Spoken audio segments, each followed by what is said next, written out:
Jadi ini Ibu Sinta,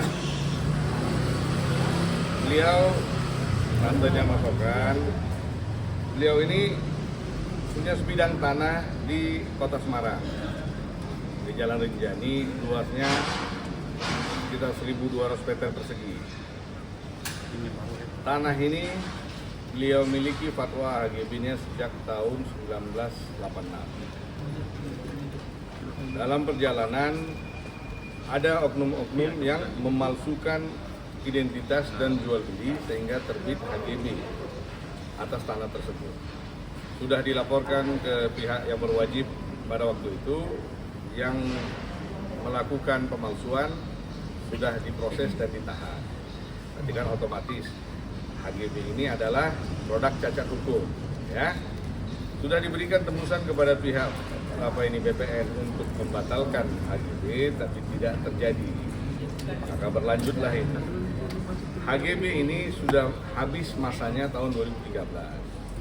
Setelah itu ada seorang lurah sampai tahun 2018 tanah tersebut masih mendapatkan surat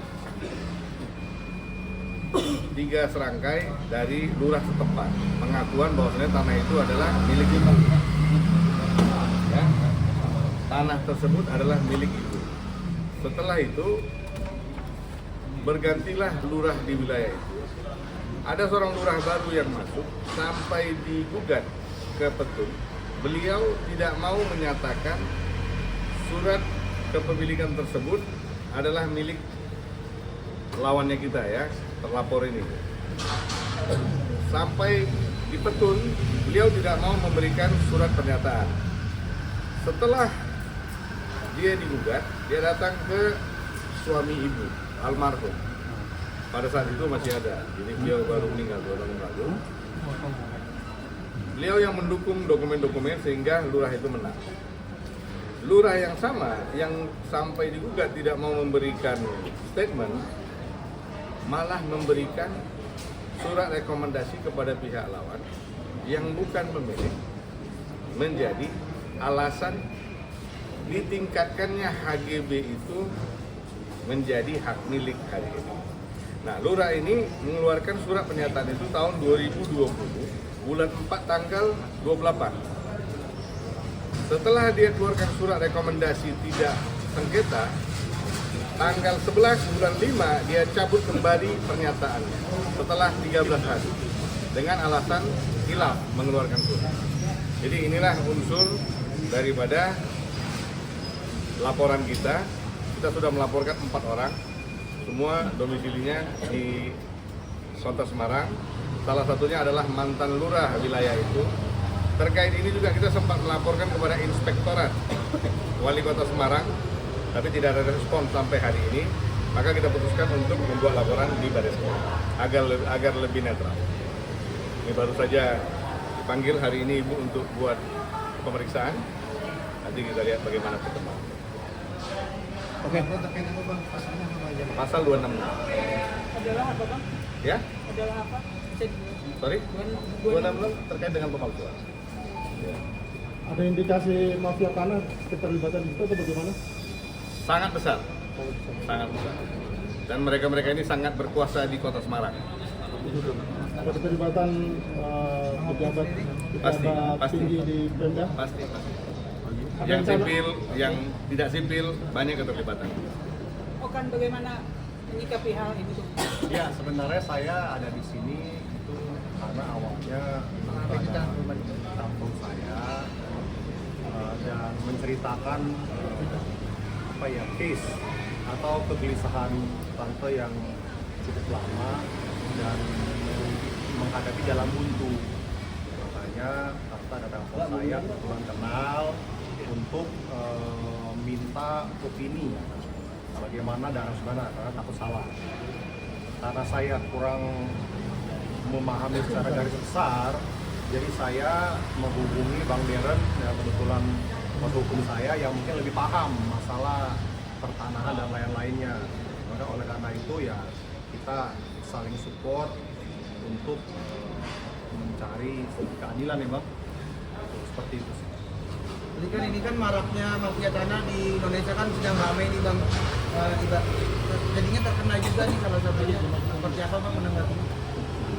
Sekali lagi, Maraknya mafia tanah di Indonesia. harus diberantas. Kan bayangin, ibaratnya gini ya, ya betapa sakitnya ya, tanah milik seseorang tidak dapat dia miliki, malah menjadi milik dari orang lain. Dan didukung oleh oknum-oknum wilayah.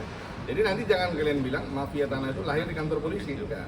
Paling banyak ini gue ngomong aja ya, ngamblang aja. Kalau ada yang nggak senang dengan statement saya, mau lanjut silakan. Mafia tanah itu paling banyak lahir di kantor desa dan kantor lurah. Setelah itu dia lahir di kantor pertanahan. Kantor polisi tidak ada mafia tanah yang lahir. Mafia dari mulai bawah inilah harus ditertibkan. Makanya ingat, saya buat laporan domisili kemarin. Jangan anggap sepele loh, itu keterangan awal. Sama itu kata di desa ini karena di kota maka lurah. Ini keterangan awal yang mengakibatkan surat rekomendasi seorang lurah yang mengakibatkan HGB yang sudah mati, HGB yang terbit dengan dasar pemalsuan yang sudah dipidana, yang cacat hukum, malah bisa ditingkatkan menjadi sertifikat hak milik. Jadi bayangin, ini di kota loh ya, di jantung kota Semarang, bukan di pedalaman yang nggak ada signal. Jadi kita harus ikut memberantas ini hal-hal begini. Gimana mungkin Bang cara ngeberantasnya karena banyaknya mafia tanah di Ya pastinya dengan dukungan media, kedua dengan transparansi hukum, ketiga dengan ketegasan yang harus diambil oleh para penyidik-penyidik yang mengatasnamakan keadilan. Tadi selain Abang sendiri punya surat Lengkap. total kerugian berapa Bang? Total kerugian sekitar 30 miliar lebih. Tanahnya seluas berapa tadi sorry Bang? 1.191 meter persegi.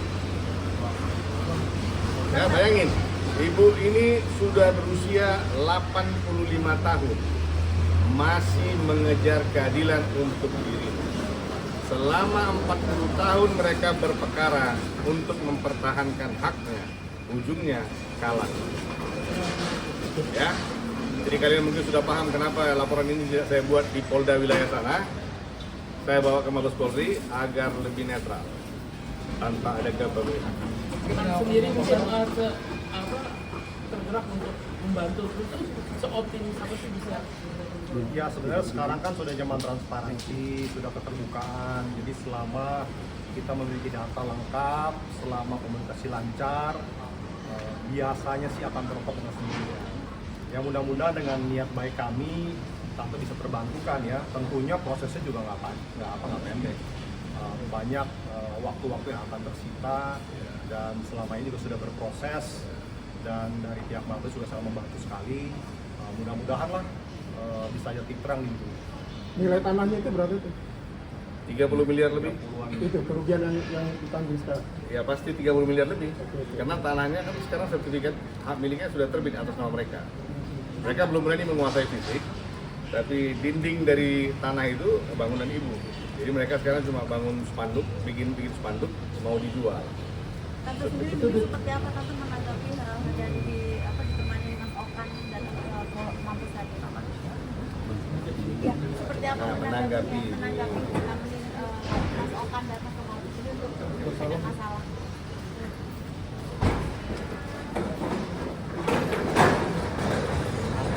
Saya mau keadilan.